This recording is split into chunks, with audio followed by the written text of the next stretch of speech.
Now this is macroeconomics, unit 3 for BA, semester 2. The short important questions are the concept of autonomous investment, assumptions of classical quantity theory of money, induced investment, marginal efficiency of investment, marginal efficiency of capital, types of investment. So some questions today I'm discussing from this unit 3, short questions. So now the first topic I am going to discuss in the unit 3 is the classical quantity theory of money. Most famously expressed in the equation of exchange MV is equal to PT. So classical quantity theory of money जो है ना, ये equation जो है इसका MV is equal to PT होता. What is MV PT in we will discuss now. Rest on several key assumptions. Here's a summary of the main assumption. Classical quantity theory of money में कुछ assumptions रहते हैं. ठीक है. Full employment, ये quantity से related है ना, classical quantity theory of money.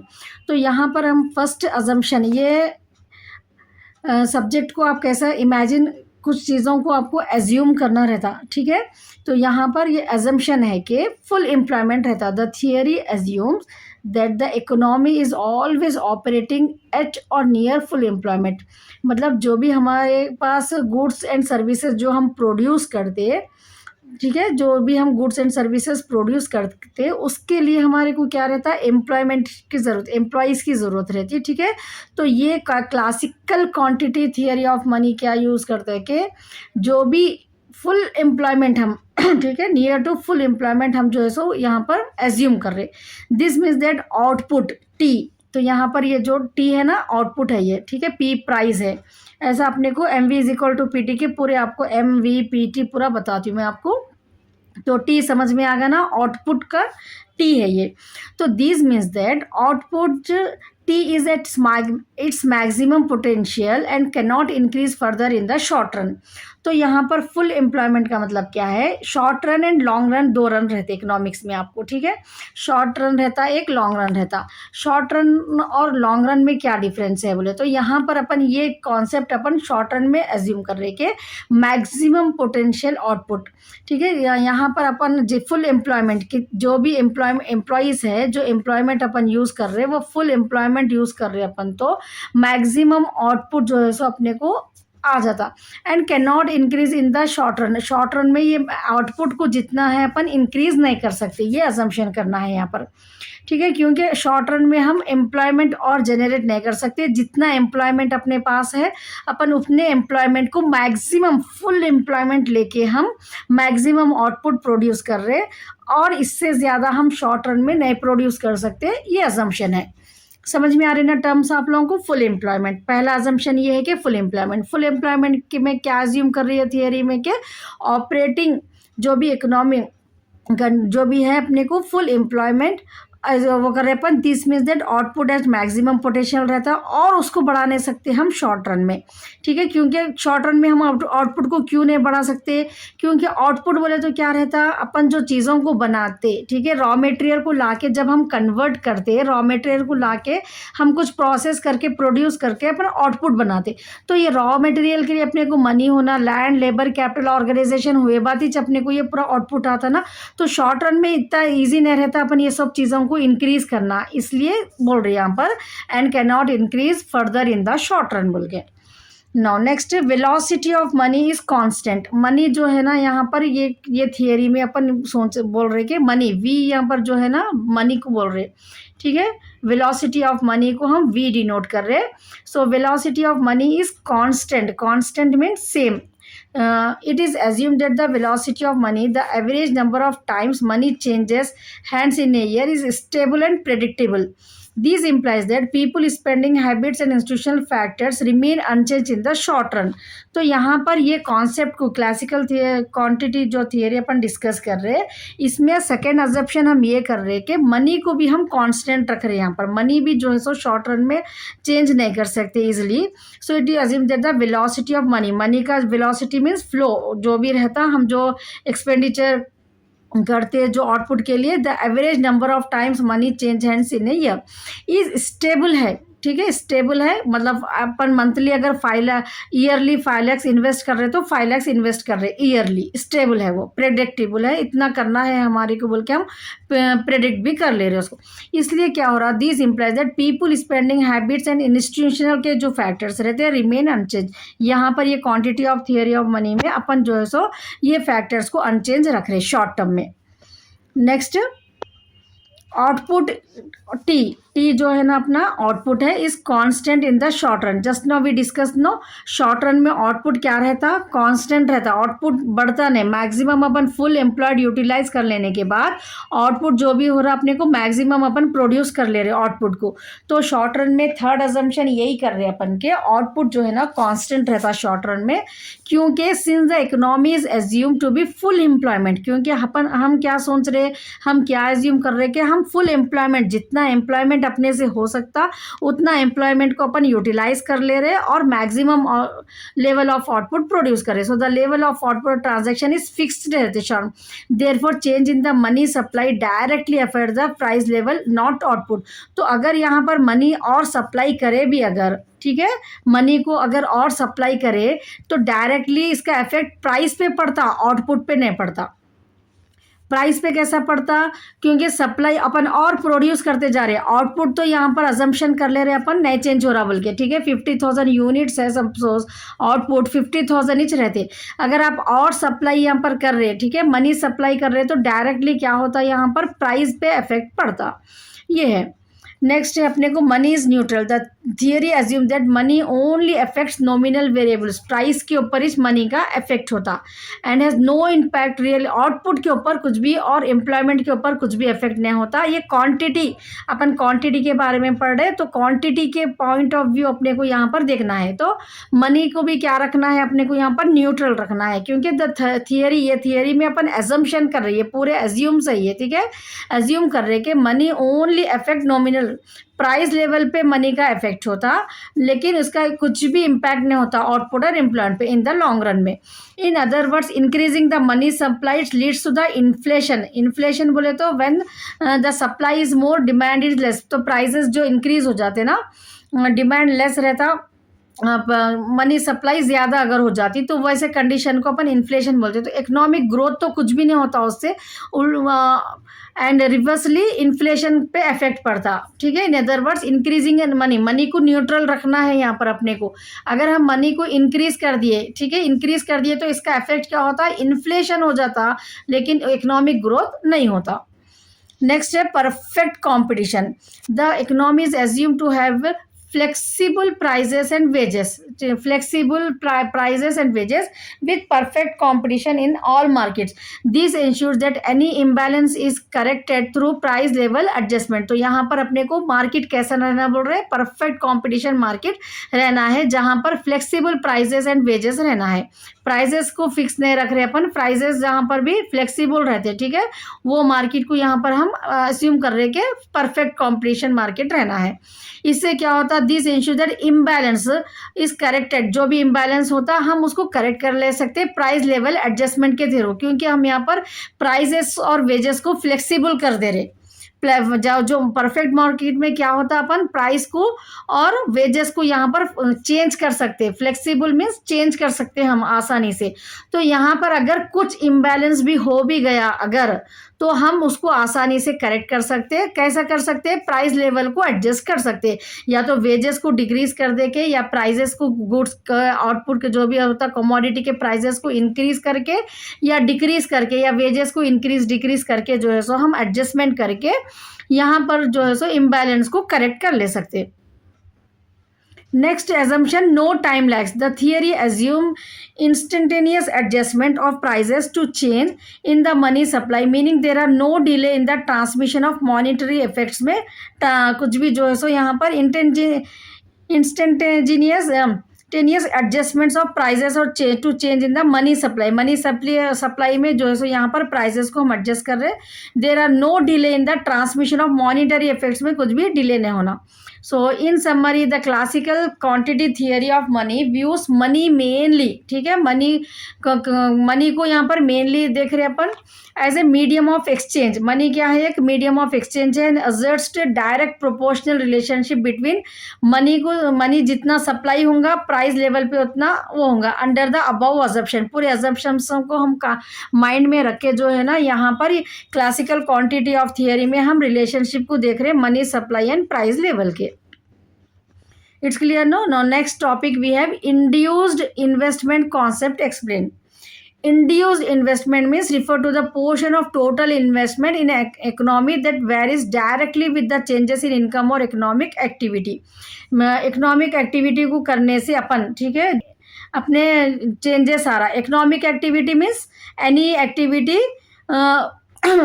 which makes to earn to profit. ठीक है, अपने को दो है ना, two activities will be there, economic activity and non-economic activity. So any business activity will be the economic activity. The main motive is to earn the profit. So any business activity, the main motive is earning the profit is called as economic activity.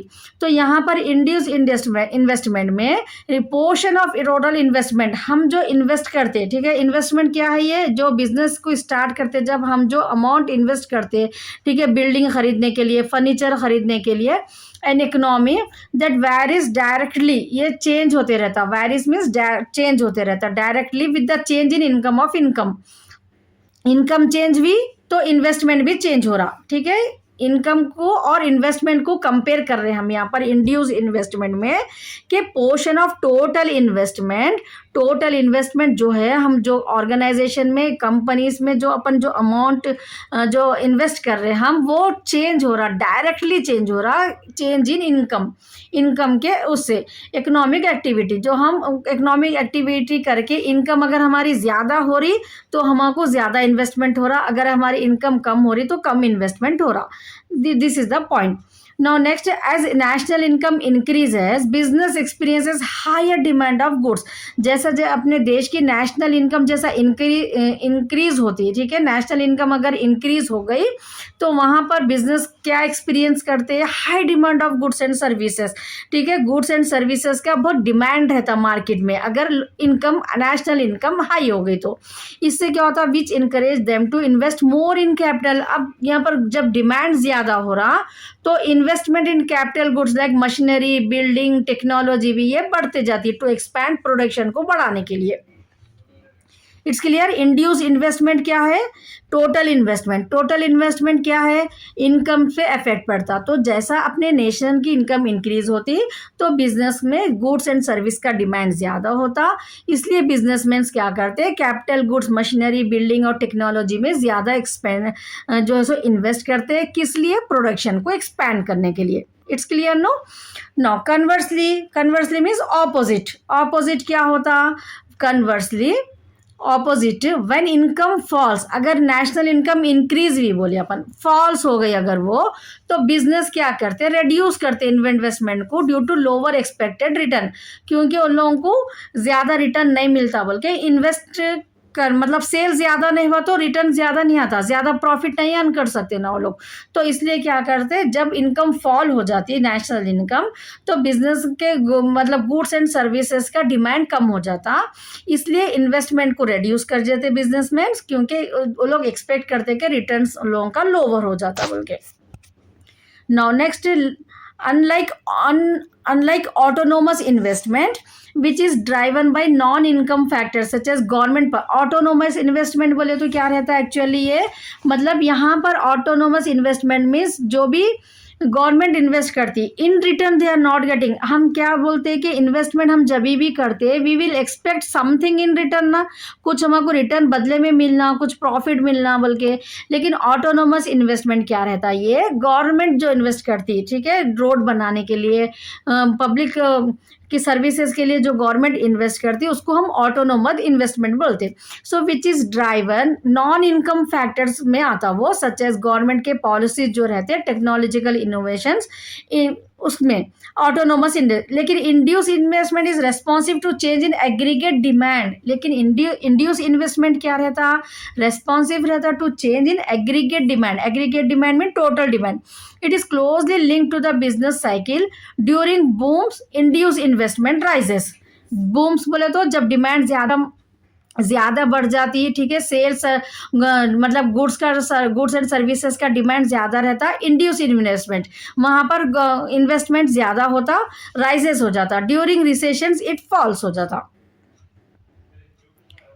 Now next, this concept plays a central role in Keynesian economics. ये जो concept है ये जो है केनीशियन के economics में बहुत important, where it contributes to the multiplier effect. As income increase होती इंड्यूसेस मोर इन्वेस्टमेंट होता, यही कॉन्सेप्ट है. The economy experiences chain reaction होते रहता, ठीक है, increase in spending and further income growth amplifying the initial economic stimulus. In summary induce investment is demand driven रहता, ठीक है, ये जो इन्वेस्टमेंट रहता ये कहे पे डिपेंड रहता, डिमांड पे, ठीक है. इंड्यूस इन्वेस्टमेंट पूरा हम जब से वही देखे ना, डिमांड लोगों का अगर गुड्स का ज़्यादा आ गया तो लोग बिजनेसमैन जो रहते इंड्यूस इन्वेस्टमेंट, टोटल इन्वेस्टमेंट इन लोगों का जो है सो बढ़ा डालते. एंड इनकम सेंसिटिव रहता ये, अगर इनकम मतलब कम हो गई तो जो है सो इंड्यूस इन्वेस्टमेंट भी कम हो जाता. Making it a vital component of short term economic dynamics and key variable in understanding how economics expand. ये हमारे को कई के लिए इम्पॉर्टेंट है इंड्यूस इन्वेस्टमेंट, कि हम कब इन्वेस्ट करना कब नहीं करना, ठीक है. इसके लिए अंडरस्टैंडिंग के लिए अपने को इकोनॉमिक्स बड़ा एक्सपैंड करने के लिए और कॉन्ट्रैक्ट करने के लिए changes in the aggregate demand. हम डिमांड को देख के मार्केट में कितना इन्वेस्ट करना कितना इन्वेस्ट नहीं करना, ये चीज़ों को समझ में आने के लिए बिजनेसमैन को ये कॉन्सेप्ट हमारे पास माइक्रो इकोनॉमिक्स में है, induce investment. It's clear no. Now next topic we have marginal efficiency of investment.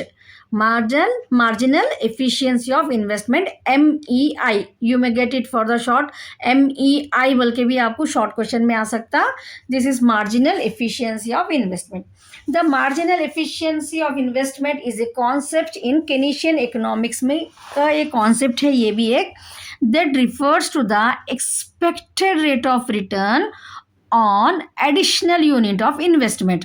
ठीक है, मार्जिनल के मीनिंग क्या है, marginal means additional. Efficiency of investment, ठीक है, टर्म से अपने को समझ में आ रहा कि अगर हम इन्वेस्टमेंट करें, ठीक है, अगर आप 1 लाख इन्वेस्टमेंट बढ़ा दिए, पहले आप जितना भी इन्वेस्ट कर रहे थे तो आपको जो सपोज यहाँ पर आपको एक एग्जाम्पल 50,000 आपको प्रॉफिट आ रहा था. अगर आप इन्वेस्टमेंट और बढ़ा दिए 1 लाख और इन्वेस्ट करें तो आपको मार्जिनल कितना एडिशनल इन्वेस्ट जो है सो रिटर्न आ रहा. ठीक है, समझ में आ रहा, ये पहले का रिटर्न है आपका, आप जो जितना भी करते थे 50,000 आता था, ठीक है, आपको अब यहाँ पर और 1 लाख बढ़ाए तो कितना इफेक्ट हो रहा है आपको यहाँ पर, ये कॉन्सेप्ट है क्वेश्चन का. कि मार्जिनल एफिशिएंसी ऑफ इन्वेस्टमेंट ये केनीशियन इकोनॉमिक्स का कॉन्सेप्ट है. इसमें हमको ये बताया था कि एक्सपेक्टेड, हम यहाँ पर एक्सपेक्ट कर रहे रेट ऑफ रिटर्न के हमको कितने परसेंटेज रेट ऑफ रिटर्न, कितने परसेंटेज हमको एडिशनल यूनिट इन्वेस्ट करें तो कितना आता.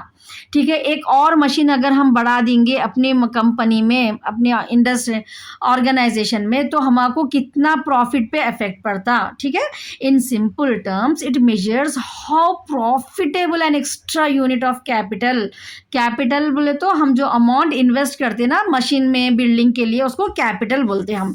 ठीक है, the amount which is invested for the long run of the business. ठीक है, जो भी लॉन्ग रन में अपने को बिजनेस में हेल्पफुल होते ना जो एसेट्स, मशीन, बिल्डिंग, उसको हम कैपिटल बोलते हैं. तो यहाँ पर सिंपल टर्म्स में मार्जिनल एफिशिएंसी ऑफ इन्वेस्टमेंट तो इट मेजर करता है ये हाउ प्रॉफिटेबल, कितना कैसे हम एक्स्ट्रा यूनिट ऑफ कैपिटल को करके प्रॉफिट अर्न कर रहे, is expected to be over its useful life compare to इस कॉस्ट अपन जो भी इन्वेस्ट कर रहे हैं वो कॉस्ट से कंपेयर करके हमको कितना रिटर्न आता, वो हम मार्जिनल एफिशिएंसी ऑफ इन्वेस्टमेंट के थ्रू पढ़ते. तो इसमें की एलिमेंट्स क्या है, कैसे अपने को मालूम होता मार्जिनल एफिशिएंसी ऑफ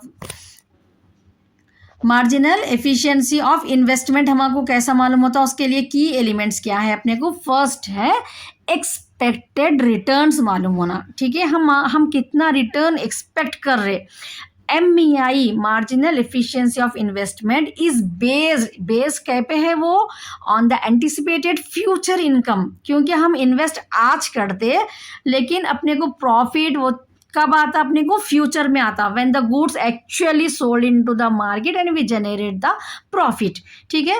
तो यहाँ पर इन्वेस्टमेंट की बात हो रही, ठीक है, मार्जिनल इन्वेस्टमेंट की बात हो रही है, तो ये कहीं पे बेस है, अपने को फ्यूचर इनकम पे बेस है, ठीक है, फ्यूचर इनकम में हम कितना प्रॉफिट कमाते हैं उसके ऊपर बेस है, generated by an investment today, आज हम अगर इन्वेस्ट करें तो फ्यूचर में कितना प्रॉफिट हमारे को अर्न होता, कितना in return is nothing but your profit, कितना एक्सपेक्टेड रिटर्न आ रहा हमको, business estimate how much return they will get if they invest additional capital. तो यहाँ पर इसका ये पहले एक्सपेक्टेड रिटर्न मालूम कर लेना जरूरी रहता है, एडिशनल कैपिटल को कितना रिटर्न अपने को आता। नेक्स्ट है cost of investment, this is present cost of acquiring the capital asset, ठीक है। अब आज की तारीख में हमको कितना हम जो है सो कॉस्ट इन्वेस्ट कर रहे हैं कैपिटल एसेट्स को खरीदने के लिए, तो marginal efficiency of investment compare the expected return to this cost, तो ये कॉस्ट से अपन कंपेयर करते हैं, ठीक है।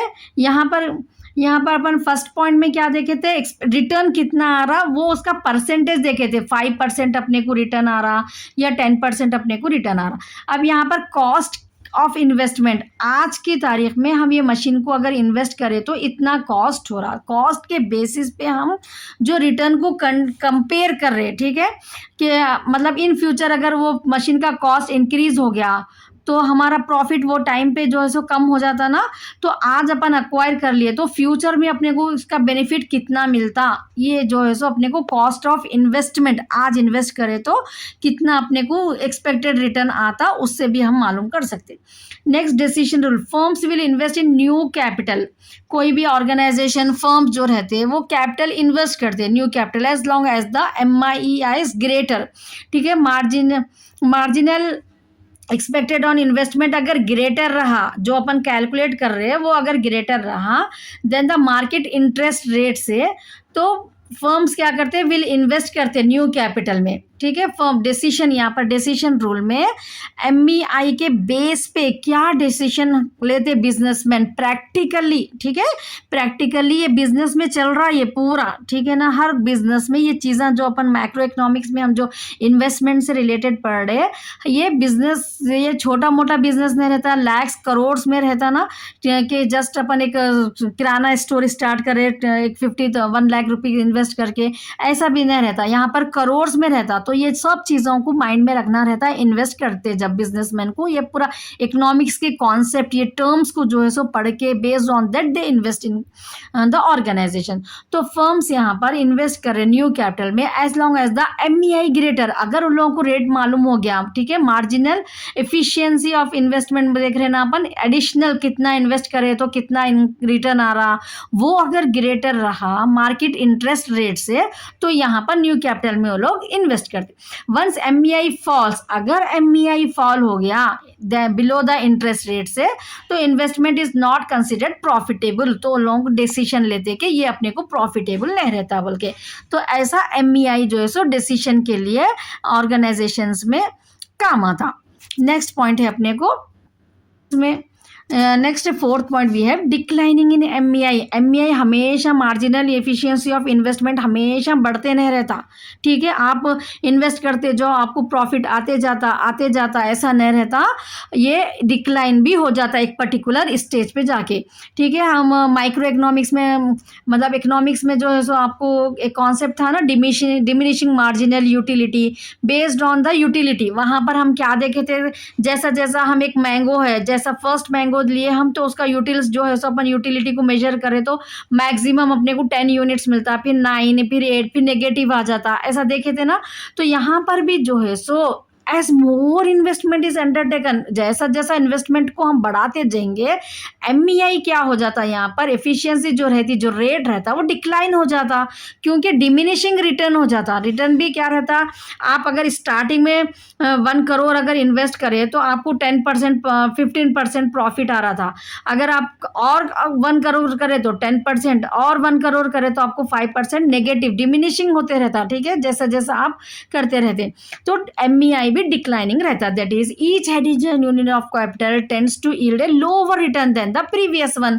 Just now I give the example, no 1 lakh करे तो पहले 15 आया, फिर 1 लाख कर रहे अपन, फिर 10 आ रहा, फिर 1 लाख करे, तो प्रीवियस वन से नेक्स्ट वाला जो है ना कम रहता है। एमईआई का ये एक नेचर है, ठीक है। नेक्स्ट फॉर्मूला, इसके लिए फॉर्मूला क्या रहता है एमईआई को जो हम देख रहे हैं ना, मैक्सिमम, तो एक्सपेक्टेड एनुअल रिटर्न, अपन जो एक्सपेक्ट कर रहे हैं एनुअल रिटर्न, कॉस्ट अपन कितना इन्वेस्ट कर रहे हैं इनटू 100 करें तो अपने को एमईआई मालूम होता, मार्जिनल एफिशिएंसी ऑफ इन्वेस्टमेंट। ये फॉर्मूला आपको लिखना रहता।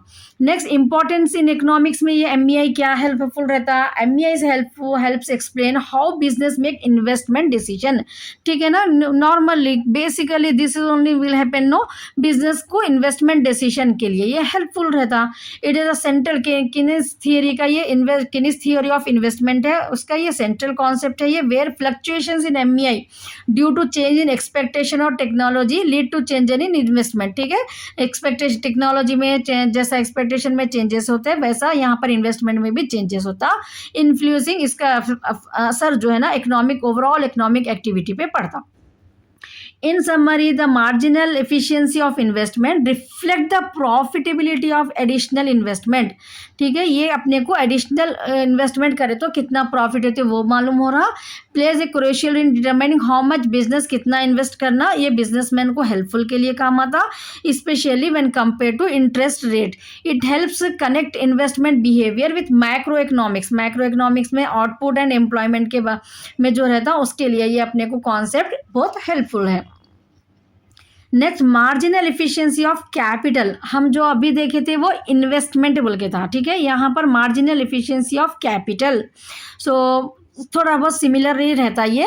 The marginal efficiency of capital is an economic concept है ये, that refers to the expected rate of return and additional unit of capital asset.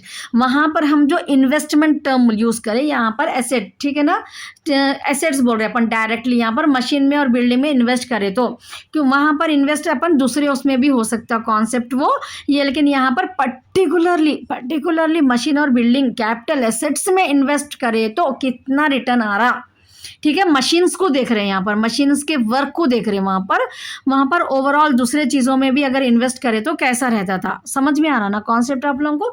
वहाँ पर इन्वेस्टमेंट, क्योंकि इन्वेस्टमेंट खाली मशीन में नहीं रहता, दूसरे चीज़ों में भी रहता, तो वहाँ पर वो कॉन्सेप्ट आपको माइंड में रखना है। यहाँ पर कैपिटल में क्या मार्जिन MEC आया अगर आपको, तो MEC कैपिटल पे फोकस करना है आपको, कैपिटल एसेट्स पे फोकस करना है यहाँ पर, मशीन और बिल्डिंग पे। Over its useful life, it is use to determine whether investing is more capital will be profitable. अगर अपन ज़्यादा कैपिटल एसेट्स में इन्वेस्ट करें तो अपने को मोर प्रॉफिटेबल होता या नहीं होता, ये मालूम करने के लिए कॉन्सेप्ट है अपने को मार्जिनल एफिशिएंसी ऑफ कैपिटल। इसमें भी सेम फीचर्स रहते हैं। Expected return, MEC is based on the expected net income after cost generated by capital asset during its life, ठीक है। एक्सपेक्टेड रिटर्न कितना आता अगर आप उसको जनरेट करिए कैपिटल एसेट्स को ड्यूरिंग इट्स लाइफ, पूरी 5 years 10 years के लिए, ऐसा कभी लाइफ लॉन्ग भी जो ऐसा कैपिटल एसेट्स अपने को यूजफुल होते हैं, तो उसके बेस पे अपने को रिटर्न ऐसे चलते रहता या उसका डिक्लाइन होता एक मशीन का, वो पूरा कॉन्सेप्ट को अंडरस्टैंड करने के लिए एक्सपेक्टेड रिटर्न क्या है यहाँ पर एनालाइज करना पड़ता अपने को। Present cost of capital, based on the present cost of capital क्या है, इनिशियल कॉस्ट हम जो लगा रहे, तो it is the discount rate that equates the present value of expected return to the cost of capital assets, ठीक है। यहाँ पर क्या रहता है, MEC कंपेयर करता है expected return to the initial cost purchasing के जो एसेट्स, फिर उसको it is the discount rate रहता है that equate present value of expected return, next investment decision rule, यहाँ पर एमईसी सेम पॉइंट्स, आपको खाली वर्ड चेंज करके कॉन्सेप्ट वो अच्छा समझ में आ गया ना, so just I am going reading this points. Firm will invest in capital asset only if it is greater और equal to the market interest rate, ठीक है, मार्केट इंटरेस्ट रेट से कंपेयर करते हैं, अगर ग्रेटर रहा तो इन्वेस्ट करते हैं, इफ एमईसी इज लोअर रहा तो investment is not worth while. Declining in MEC, जैसा हम वहाँ पर देखें एमईसी जैसा डिक्लाइन होता वैसा एमईसी भी डिक्लाइन होता। Each additional unit of capital asset less to the output जो है सो कम होते रहता, हम जैसा जैसा मशीन्स को बनाते गए। वहाँ पर इन्वेस्टमेंट को देखे थे ना हम 1 लाख कैपिटल 1 लाख एग्जाम्पल दी थी ना मैं आपको। यहाँ पर मशीन्स को, एक मशीन लाए अपन इतना आउटपुट हो रहा था, दूसरी मशीन लाए इतना अपने को आउटपुट होकर इतना प्रॉफिट डिक्लाइन होते जा रहा, ठीक है। तो यहाँ पर मशीन्स को कॉन्सेप्ट माइंड में रखना है अपने को। Unit of capital less to the output कम होते रहता देन द प्रीवियस वन से। इसके लिए फॉर्मूला है आपको MEC rate at which present value of express. तो डिफरेंस ऑफ फ्रॉम एमईसी जो है so focus on return of A given capital asset पे देखते हैं, एमईआई जो है सो अपने को इन्वेस्टमेंट एक्सपेंडिचर पे। बोथ आर क्लोजली रिलेटेड रहते हैं एक दूसरे से। केनीशियन एनालिसिस में स्पेशली इन्वेस्टमेंट डिसीजन मेकिंग के लिए कॉन्सेप्ट को कंसिडर करते हैं। MEC is crucial in understanding how firm decide optimal amount capital कैसा इन्वेस्ट मतलब कैपिटल को से कैपिटल में कितना इन्वेस्ट करना, उसके लिए बहुत इंपॉर्टेंट डिसीजन मेकिंग के लिए ऑर्गेनाइजेशंस में ये काम आता। It also plays in Keynesian theory of influencing investment level पे, मतलब कैसा इन्वेस्ट कितना इन्वेस्ट करना उसके लिए, which in turn effect national income और एम्प्लॉयमेंट पे इफेक्ट पड़ता है इसका पूरा। Summary, the marginal efficiency of capital measure expected profitability capital assets पे और फर्म को डिसाइड करता है वेदर टू इन्वेस्ट और not. It very important rule है ये मैक्रो इकोनॉमिक्स थियरी में एंड बिजनेस इन्वेस्टमेंट स्ट्रैटेजी में। Now next topic we have types of investment explain. हम इन्वेस्टमेंट के बारे में ही डिस्कस करना है, ये unit 3 mostly related with the investment. So investment जो हम करते हैं वो इन्वेस्टमेंट बहुत तरह के रहते हैं। That is the what first will see what is investment. Investment means refers to the allocation of resources. ठीक है, हम बिजनेस पॉइंट ऑफ व्यू देख रहे हैं तो हम जो भी रिसोर्सेज को अलोकेट करने के लिए जो अमाउंट हम स्पेंड करते हैं उसको हम इन्वेस्टमेंट बोलते हैं। ठीक है, investment refers to the allocation, हम अलोकेशन कर रहे हैं रिसोर्सेज को, यूजुअली मनी टू अक्वायर, क्या के लिए हम मनी को यहाँ पर यूज कर रहे हैं, एसेट्स को और कैपिटल गुड्स को परचेस करने के लिए। क्यों? With the expectation of generating future return, future में हमको उसका कुछ रिटर्न मिलना, कुछ प्रॉफिट मिलना बोल के हम यहाँ पर रिसोर्सेज को अलोकेट करने के लिए जो मनी हम स्पेंड कर रहे हैं कैपिटल एसेट्स के लिए, उसको हम फ्यूचर में रिटर्न आना बोल के उसको हम इन्वेस्टमेंट बोलते हैं। In economic investment play very crucial role in boosting production, employment, economic growth. ठीक है, इन्वेस्टमेंट पे जो है ना हमारी पूरी इकोनॉमिक डिपेंड रहती। ठीक है, ज़्यादा इन्वेस्टमेंट होगा प्रोडक्शन ज़्यादा होगा, ज़्यादा प्रोडक्शन होगा तो ज़्यादा एम्प्लॉयमेंट मिलेगा लोगों को, इकोनॉमिक ग्रोथ होगा उससे हमारी कंट्री को। ठीक है, investment is directly related to the production, employment and economic growth of a country. There are several types of investment रहते हैं, categorize based on their nature, purpose, behavior. ठीक है, इन्वेस्टमेंट बोले तो यहाँ पर अपने को उसके नेचर के हिसाब से, पर्पस के लिए हम इन्वेस्ट कर रहे हैं, उसका बिहेवियर के हिसाब से हम जो है सो यहाँ पर इन्वेस्टमेंट को कैटेगराइज करें। So first we have autonomous investment definition. Investment that does not depend on the level of income और आउटपुट। ठीक है, level does not depend on the level of income. ठीक है, हम यहाँ ऐसी इन्वेस्ट कर रहे हैं, ऐसा इन्वेस्टमेंट रहता है ये जहाँ हम इनकम और आउटपुट के लेवल को डिपेंड नहीं रह रहे।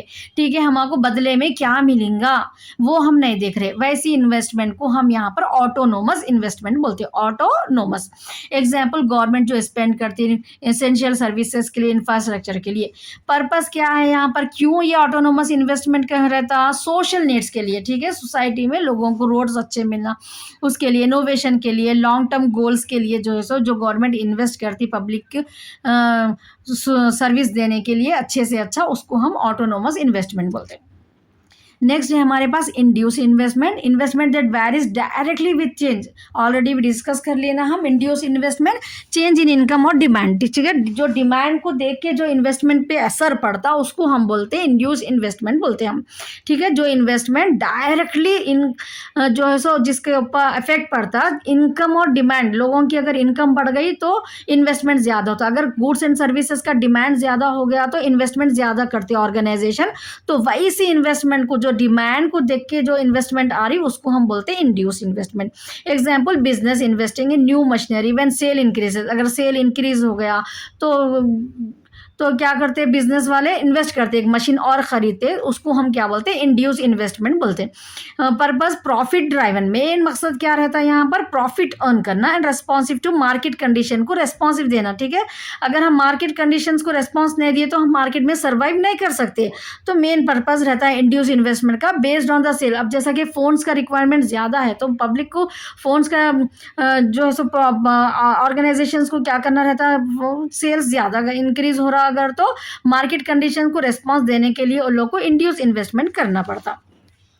नेक्स्ट प्राइवेट इन्वेस्टमेंट रहता है, ये इन्वेस्टमेंट अंडरटेक, दिस इन्वेस्टमेंट क्या है, ये अंडरटेकन बाय द इंडिविजुअल और private business, private name itself no, so company building a new factory, ये अर्न प्रॉफिट करने के लिए, बिजनेस को एक्सपैंड करने के लिए, अगर प्राइवेटली अपने बिजनेस को अपन बढ़ाने के लिए जो इन्वेस्ट करती है एक सिंगल ऑर्गेनाइजेशन, उसको हम बोलते हैं प्राइवेट इन्वेस्टमेंट बोलते हैं, ठीक है। नेक्स्ट है अपने को public investment, investment by the government, public बोल के जब आता है तो it is related with the government.